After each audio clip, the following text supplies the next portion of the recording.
Hello guys! Welcome back to this channel, Guardian World. And sa video na to, pag-usapan natin yung mga frequently asked questions ng mga kababayan natin related sa eTravel.gov.ph registration. Kaya simulan na. According kay Rainfall Man, tanong ko lang kung pwedeng online sa laptop or in mobile yung registration. So yun nga, yung mga ginawa nating registration is gamit yung computer or laptop, or pwede rin nyo yan gawin through mobile. So sa mobile, i-access nyo lang yung inyong browser, like kung sa Apple, Safari, or pwede rin gumamit kayo ng Chrome or Edge browser para ma-access yung eTravel.gov.ph. According naman kay Kiara Delves, hi, pwede ba i-print lang or QR code? Or i-print lang daw yung QR code. Pwedeng print yung QR code ninyo or i-save nyo yan sa inyong mobile device, sa photos, pakita nyo yan, or screenshot nyo, or i-check nyo yung email ninyo at papakita natin yan. Meron tayong, as soon as nag-register kayo sa eTravel, meron kayo dapat ma-receive na email. So ayan, nandito tayo sa email address natin, and as soon as naka-register na ako ng eTravel, may ma-receive tayong ganitong email, at pwedeng dito natin ipakita yung QR code natin, and pwede din na ito yung i-print natin para official na galing sa kanila yung ipapakita nating registration. Ito naman according kay Annie, good day po, paano po yung connecting flight po? Salamat. Ayan, so dun sa previous video natin, pinakita natin na merong option doon na i-check box nyo lang, or i-check nyo lang yung checkbox ng transit para lumabas, mag-populate yung transit field. So papakita natin. Ayan, so nandito tayo sa main page ng eTravel.gov.ph, naka-login na tayo, and makita natin itong ating information dito. So para mabalikan natin yung transit, let's say meron na tayong information previously, i-click lang natin itong view or edit. So click natin yung edit. Okay, so click natin yung edit at mapupunta ngayon tayo dito sa travel details, Philippine arrival, and nakapopulate na dyan. Since na-enter ko na yung mga details previously, nandyan na lahat yun, pwede na natin reviewin. So nandito yung selection about sa transit. So gagawin nyo lang, i-click nyo lang to para lumabas yung mga fields about sa transit. So dito meron field for country of transit. Ibig sabihin, let's say galing kang US, tapos ang destination mo is Philippines. Let's say lumapag ka muna ng Japan, USA, and yung transit mo or your country of transit mo is Japan. So pipili mo dito, Japan. Pili mo Japan, then kung saan ka magta-transit. So pag sinabing transit ay temporarily dun kayo lalapag, and for a few hours or depende sa duration ay dun lang kayo mag-i-stay sa loob ng eroplano, or magkakaroon kayo ng mag-change kayo ng connecting flight. Okay, lilipat kayo ng ibang eroplano. So pagka ganyan, possible na kailangan nyo ng transit visa. Kung dito sa Japan, lalabas kayo ng airport or dadaan kayo sa immigration. So kung hindi naman mag-stay na kayo sa eroplano, hindi nyo na kailangan ng transit visa. So ita-type nyo lang dyan, Japan, then airport of transit, let's say Chubu, and then date of transit. So pipili lang kayo ng date. Okay, so ganyan nyo i-enter yung details nyo regarding sa transit. Okay, so according naman kay Mon Mariano, sir, bakit invalid yung email ad ko? Yung lang naman ang ginagamit ko, last vacation. So kung invalid yung email address niyo, check nyo mabuti kung tama yung pagkakatype. Okay, so punta tayo sa email or sa login ng eTravel. Ayan, so nandito tayo sa login ng eTravel, and currently naka-login ako. So ang gagawin ko ay magla-log out ako. Click ko dito, log out. Ayan, so nandito na ngayon tayo sa login page ng eTravel. So click natin yung click here to sign in. I-enter natin yung email address. Dapat tama yung email na i-enter nyo dito. Okay, tama yung pagkakasulat. Ayan, so nandito tayo sa eTravel login page. Make sure na tama yung email address na ilalagay ninyo.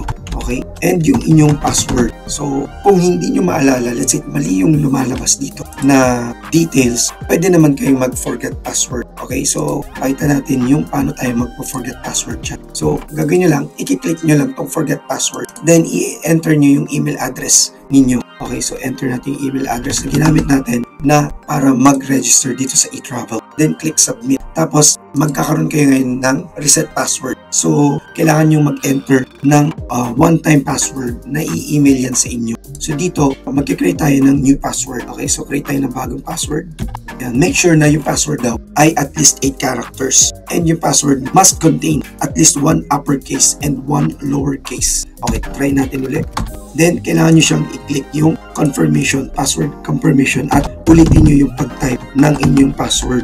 then yung OTP or yung one-time password na makukuha niyo yan sa inyong email. So puntahan natin yung ating email address. Yan. So dito sa email address natin, makaka-receive tayo ng e-travel reset password. E-travel reset password, click natin yan. And makukuha na ngayon natin itong one-time code o kaya one-time password. Copy natin yan, copy. And i-paste natin dito sa OTP na mga 6-digit boxes. Then merong time yan. So make sure na magawa nyo siya within 3 minutes. Then click submit para ma-reset yung password. So once na-reset yung password, pwede na tayong mag-login gamit yung ating bagong password.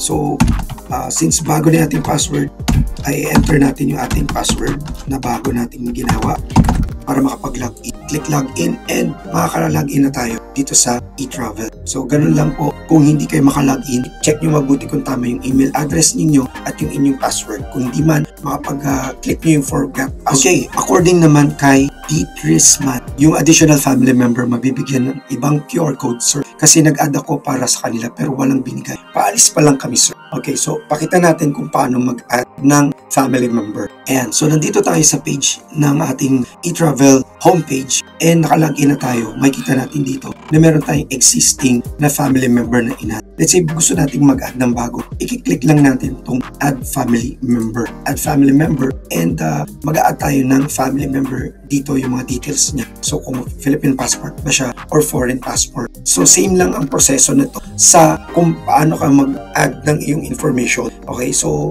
panoorin nyo na lang yung ating mga previous videos kung paano natin yung ginawa kasi same lang naman yung method. So ika-cancel natin to. Let's say i-access natin or edit natin yung existing member natin dito, yung family member. Click natin tong icon, yung pencil icon para ma-edit natin yung details niya. So para mas mabilis natin mapakita. So meron na tayong mga populated information dito katulad ng name, optional naman yung middle name, last name, at kung ano pa. Din yung kanyang issued, country issued ng kanyang passport, and yung kanyang date issued ng kanyang passport, and yung occupation. So click next natin. So ngayon, nakalagay na dito na photo is required. So kailangan, since updated na ito yung kanilang e-travel, kailangan nating mag-upload ng picture or mag-allow na mag-post ng picture dito. Okay? So pwede tayo through camera or file, mag-upload ng file. Ayan. So kunwari nag-add tayo ng file ng ating picture. So madali lang naman siya. Either allow nyo yung camera nyo para makakuha kayo ng selfie or yung mag-upload kayo ng file. So click next natin yan. And then yung family member, permanent country of residence ay magpapopulate din dyan. Then click next. So merong option dito, copy account owner address. So kung pares lang naman kayo ng address, since family member naman kayo, click nyo lang tong copy account owner para hindi na matagal mag-enter na naman kayo ng mga additional details. Then relationship to account owner.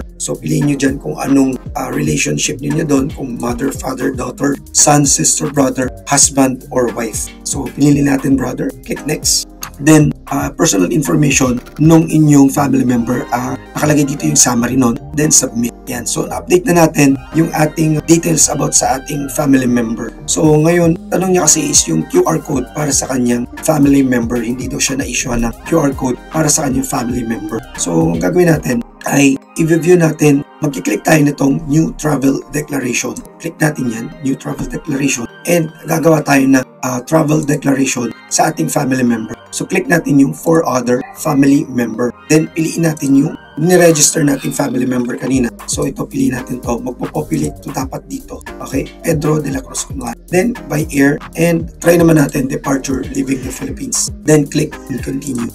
So ayan, so enter natin yung declaration about sa ating brother. Kunwari, ilagay natin yan, yung mga details na yan. Click next. Yan.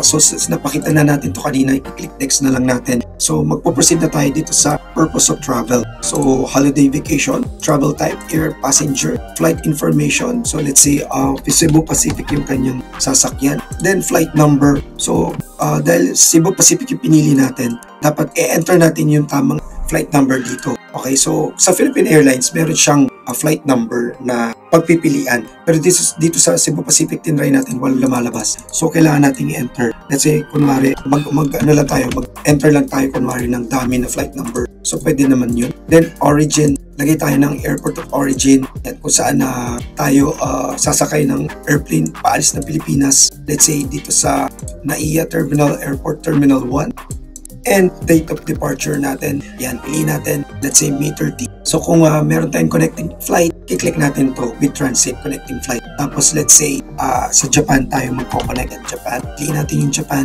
and yung piliin natin mabuti kasi dapat para hindi tayo magkaroon ng problema. Ayan. So dapat white siya, you feel.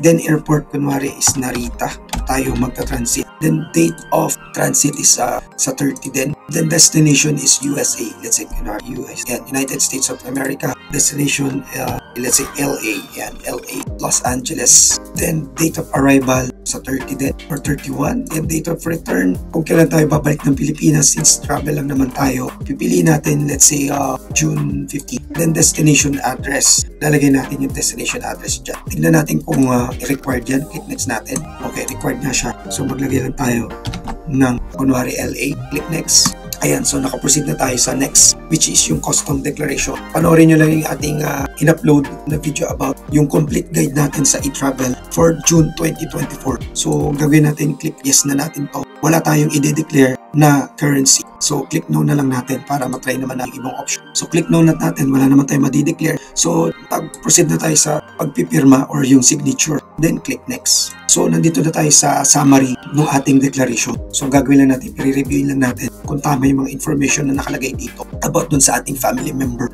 Then click submit. So congratulations daw at meron na siyang sarili niyang QR code. So ibig sabihin, makakapag-generate tayo dapat ng QR code ng ating family member. So bawat isa sa atin, merong sari-sariling mga QR codes. Yan, maliwanag yan dito. Pwede niyo siyang i-download yung kanyang QR code at yan ang ipapakita ng inyong relative or yung inyong family member sa kanyang pag-alis or pag-travel. Okay? So at least nasagot natin ngayon na may kanya-kanyang e-travel QR code ang bawat family member. And siya nga pala, since na-generate na tong QR code na ito, itong QR code na to kung hinahanap nyo yan, hindi nyo mahanap, i-email din yan sa inyo, sa inyong email address. So puntahan natin yung email address natin. So meron tayong na-receive dito ngayon na registration completed galing sa e-travel. So itong e-travel na to ang pwede ninyong ipakita sa inyong pwede nyo itong i-print para sa inyong relative or your family member ninyo. Okay, so may sarili yan siyang QR code na dapat ipakita. Meron siyang sariling QR code na i-email din sa inyong email so yun guys, I hope nagustuhan nyo itong video natin about sa mga frequently asked questions about e-travel registration. Like, share, and subscribe. Kung hindi pa na-subscribe, mag-subscribe ka na at hit mo yung notification bell para lagi kang updated sa aming mga susunod pang i-upload ng mga videos at sa iba pa mga topics namin related sa pamumuhay dito sa Japan. Puntahan nyo aming YouTube homepage. I-click nyo yung playlist dahil marami kaming playlist dito na makakatulong sa inyong pamumuhay dito sa Japan. Thank you so much again for watching. This is Alan and I will see you on our next video. Huwag nyo kalimutan i-check yung mga videos na lalabas dito sa Bye!